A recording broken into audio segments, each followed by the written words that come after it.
Well, the airline industry took a nosedive during the initial months of the pandemic, but now those airlines are getting ready to welcome travelers back for the holidays. And I'm joined now by Ankit Gupta, Network Planning and Scheduling Vice President for United Airlines. Great to have you on. Let's talk about United's plans for the holiday season. What kind of numbers are you expecting this year, and how would that compare to a typical travel season? Thank you for having me. And absolutely, we are extremely excited about the travel season. It's a great time to see family, friends, and grandma in particular in the Thanksgiving period. And if you think about the December period, when there's a lot of leisure activity in general, folks love to go and travel to either the ski destinations, the mountains, or to the beaches and the sunny destinations, whether it's Florida, the Caribbean, or Hawaii. And I would say typically what we see is during the Thanksgiving period, Sunday after Thanksgiving is one of the busiest holiday travel days of the year. And we are seeing that this year we will see a relatively high or a busy schedule on Sunday after Thanksgiving, which is again great news for all of the employees at United, employees at all the airlines. And we are offering more flights than we've ever done during the pandemic. This is going to be one of our busiest days. We are definitely hoping to capture all of the people who really want to go and visit their family during that time. We've added about 1,400 flights to the December holiday period as well. Majority of our flying is going into Florida. It's going into the Caribbean, the new Latin markets that we've added. A lot of the Hawaii travel is coming back with the COVID testing that is now available so that you can go to Hawaii and not have to quarantine.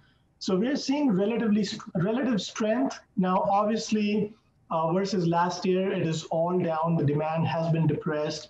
But I would say on a relative basis, the Thanksgiving week would be one of the strongest weeks of the year so far. And the December second half, which is the last 2 or 3 weeks of December, are also shaping up really nicely right now. We are seeing that despite the uptick in coronavirus cases over the last week. So we're keeping our fingers crossed with all the safety measures in place to transport our passengers safely. So what kind of safety measures are in place? We have taken a ton of initiatives. One of the things that we've done is we keep APUs, which is really auxiliary power units, which provide this recycling of air in the aircraft even when we land. What that means is that 15 minutes after you land, you're still seeing the clear air go through the system. When you're deboarding the plane or boarding the plane, you can feel safe that we are recirculating that air, not just in the air when you're flying, but also when you're on the ground.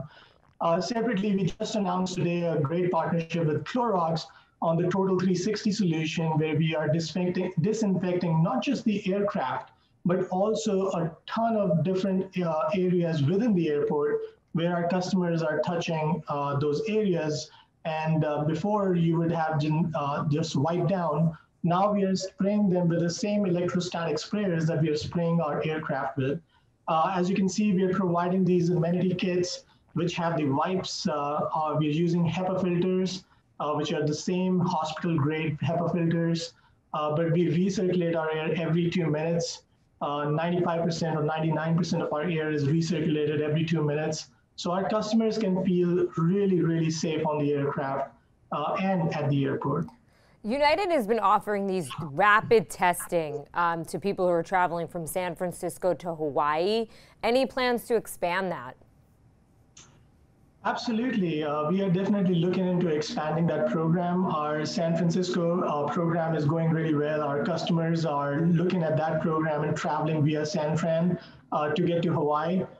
Please stay tuned. We are definitely looking at expanding that. We had a one-of-a-kind Heathrow flight where we had all of our passengers tested before that Heathrow flight. That was more of a test case and a use case to show the government, show the regulatory authorities of how this process could look like and how this concept can really work across the world. So we are taking all these steps, integrating our apps and having that functionality to be able to use those test cases as well. So lots of work underway, and soon you should be able to hear about that too. Cases are just absolutely through the roof, unfortunately, right now. And health officials are saying that people really shouldn't go home for the holidays. Any concern from just a business perspective on your end that flights are going to get canceled or that people are going to cancel their plans and perhaps this season won't be as strong as you're thinking it's going to be now? You're absolutely spot on. That is something that we are constantly monitoring. Over the past 8 months during the pandemic, we have taken a very data-driven approach to our schedules. We've actually added flying when we've seen an uptick in demand, and we've reduced flying when we have seen the opposite. And during the holidays, while right now the demand looks pretty steady and strong, but we are prepared in case our passengers who now have the flexibility of changing their flights without incurring a change fee or just canceling their flight altogether because they don't feel comfortable anymore going to the destination. With all that flexibility, we are also looking at our schedules and making sure that we can cut our flying in case we see a drop in demand. All right. Great to have you on. Ankit Gupta, Network Planning and Scheduling Vice President for United Airlines. Thanks so much for the insight this morning. Appreciate it.